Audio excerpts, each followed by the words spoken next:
mabawasan ng isa. Ano? Siyam na lang.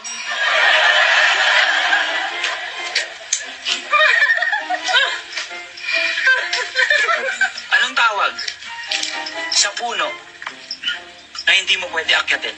Ako ngayon. Ano? Nakatumba.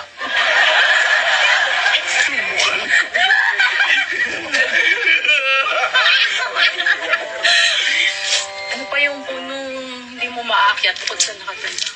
Ano? Putol. Bakit yung mga biik na baboy tuwing naglalakad, nakayuko? Bakit? Nahihiya sila. Yung nanay nila, baboy.